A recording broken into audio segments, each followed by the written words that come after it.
अस्सलाम वालेकुम प्यारे बच्चों। मैं teacher Abdul Mir primary school Kawri Bala से आपसे मुखातिब हूँ इस वीडियो के ज़रिए। ये जो आज हमारा तीसरी जमात के बच्चों के लिए है, तो आज 1 जुलाई 2020 यानी 1 जुलाई 2020 है, 1 जुलाई है आज। तो जमात तीसरी, मज़मून उर्दू, उन्वान बरसात।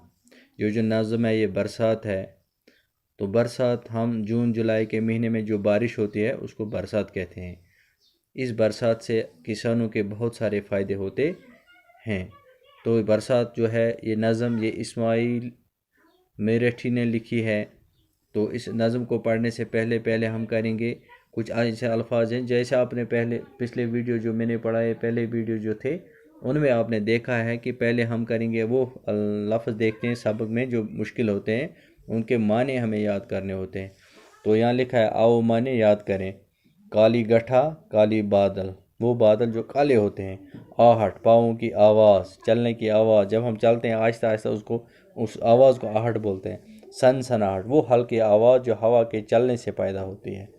मैनाओं की बारिश, जान में जान आना, खुशी हासिल होना। मेहनत, ठिकाने लगना, कामयाब होना। नया ढंग, नया तरीका, खुद कना, कूदना, उछलना। चटेल, वो मैदान जो जहाँ कोई दरख्त ना हो। पर निकल आना, उड़ने के लिए तैयार होना। लहलाना, सब्ज़े का हवा से हिलना, यानी घास का हिलना। ठीक है, जब हवा चलती है तो घास हिल जाता है। तो प्यारे बच्चों, इन अल्फाजों को आप अच्छी तरह अपनी कापी पर लिख कर याद करोगे। ठीक है, अगर ऐसे नहीं आएंगे तो आपने भाई या बहन या बाप से पूछ कर अपनी कापी पर लिख कर इनको अच्छी तरह ज़बानी याद करना है। तो अब हम पढ़ेंगे ये नज़म।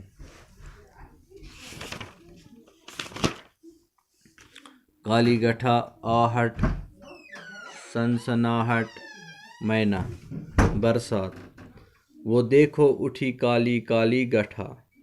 हाँ, तो इसने देखा है, शायर ने, ये शायर कहता है कि देखो काली गठा आ गई, यानी बादल आ गए है, चारों तरफ छाने वाली गठा, हर तरफ बादल हैं। गठा की जो आने की आहट हुई, ये जो आवाज़ आने लगी, हवा में भी एक सनसनाहट हुई, हवा में भी एक सनसनाहट हुई। गठा आन कर मैना जो बरसा गई, जब बादल आ गए तो बारिश हो गई, तो बेजान मिट्टी में जान आ गई। ये जो मिट्टी खराब हुई थी, जल गई थी, इसमें जान आ गई। ज़मीन सब्ज़े से लहलहाने लगे, ज़मीन सब्ज़े से लहलहाने लगे। तो ये जो ज़मीन थी इसमें घास उगने लगी, किसानों की मेहनत ठिकाने लगी, या फसल उगने लगी। तो ज़मींदार जो थे, किसान लोग जो थे, खुश हो गए। जड़ी बूटियाँ पेड़ आए निकल, छोटे छोटे पेड़ निकल आए न।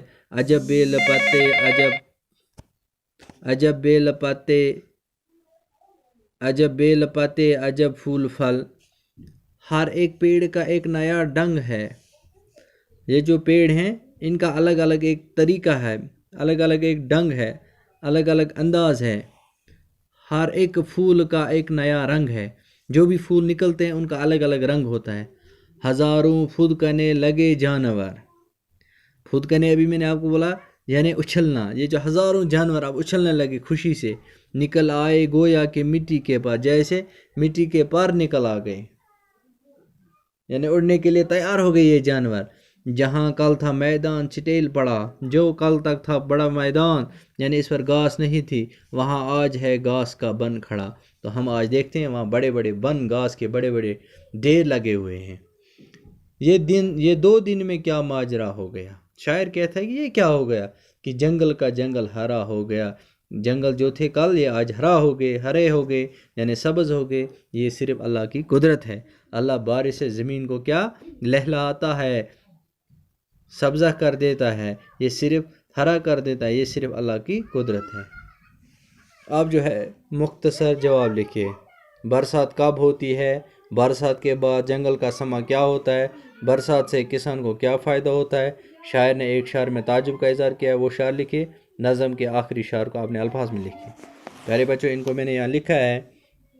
बरसात कब होती है, बरसात जून और जुलाई के महीनों में होती है। ठीक है। बरसात के बाद जंगल का समा क्या होता है, बरसात के बाद जंगल का समा जंगल हरा हो जाता है। बरसात के बाद जंगल हरा हो जाता है। ठीक है। برسات سے کسانوں کو کیا فائدہ ہوتا ہے؟ برسات سے کسانوں کی محنت ٹھکانے لگتی ہے، یعنی وہ کامیاب ہوتے ہیں۔ شاعر نے ایک شعر میں تعجب کا اظہار کیا، وہ شعر لکھے۔ وہ شعر یہ ہے: یہ 2 دن میں کیا ماجرا ہو گیا کہ جنگل کا جنگل ہرا ہو گیا۔ ٹھیک ہے، نظم کے آخری شعر کو آپ نے الفاظ میں لکھے۔ تو نظم کے آخری شعر میں شاعر فرماتا ہے کہ اچانک کیا ہو گیا کہ جنگل کال تک سفید میدان تھے، آج وہ ہر طرف سبز نظر آتے ہیں۔ پیارے بچوں، یہاں آپ لکھا ہے کا، کو، کی، پر، نے، سے، کے وغیرہ کو حروف کہتے ہیں، یعنی حروف وہ کلمہ ہے، حروف اس کلمے کو ہم کہتے ہیں جو لفظ کو لفظ کے ساتھ جوڑ کر جملہ بناتا ہے۔ ٹھیک ہے، لفظ کو لفظ کے ساتھ جوڑ کر جملہ بناتا ہے۔ جیسے درج ذیل جملوں کو حروف کے ذریعے مکمل کیجیے۔ یہاں لکھا ہے رشید ڈیش ڈیش کھانا کھایا، یعنی رشید نے کھانا کھایا۔ اب یہ پورا جملہ بن گیا، رشید نے کھانا کھایا، رشید نے کھانا کھایا۔ اگر ہم نے نہیں لکھیں گے تو ہم پڑھیں گے رشید کھانا کھایا، اس کا مطلب ہی نہیں ہے۔ تو جب ہم اس نے ڈالا بیچ میں، رشید نے کھانا کھایا، تو جملہ بن گیا مکمل۔ مہون ڈیش ڈیش اعزاز ملا، مہون کو اعزاز ملا۔ عادل ڈیش ڈیش بات کرو، عادل سے بات کرو۔ ٹھیک ہے، آپ پیارے بچوں آپ واپس جاؤ کتاب کی اور یہاں دیکھو یہاں کیا لکھا ہے: مناسب الفاظ تلاش کر کے خالی جگہیں پر کیجیے۔ گھاس، میدان، مٹی، پھدکنے۔ ہزاروں ڈیش ڈیش لگے جانور، ہزاروں گھاس، ہزاروں پھدکنے لگے جانور، ہزاروں پھدکنے لگے جانور۔ یہاں آئے گا یہ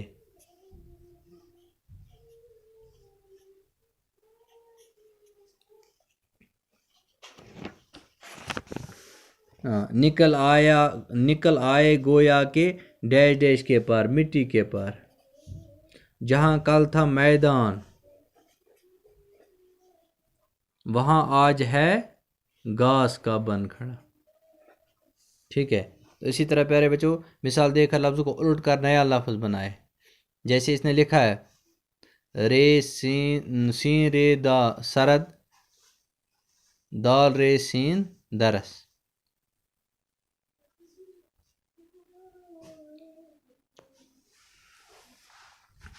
یہاں دیکھو یہاں ہم لکھیں گے شین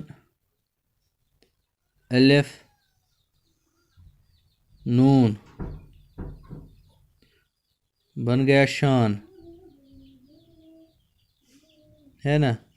تو اب ہم اس کو الٹا لکھیں گے نون الف شین ناش۔ ٹھیک ہے نا، ایسے ہم لکھیں گے نون الف شین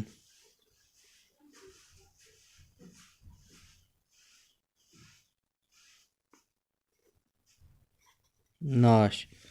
ناپ، نون الف پے ناپ،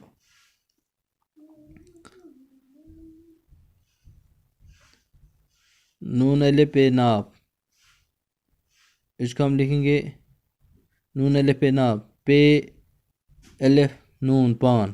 ٹھیک ہے نا، جیسے اس نے لکھا یہاں نون الف پے ناپ، ہم لکھیں گے پے الف نون پان تاب، ایسے اس کو الٹا کر کے لکھنے۔ تو یہ آپ نے لکھا۔ آج اتنا ہی پیارے بچوں، مجھے امید یہ آپ کو کرنے کی ضرورت ہے، ایسے نہیں آپ کو سمجھ آئے گا، یہ میں آپ کو انشاءاللہ اسکول میں ہی سکھاؤں گا، لیکن یہاں تک جو ہے اپنی کاپی پر لکھ کر اچھی طرح یاد کرنا۔ باقی وسلام۔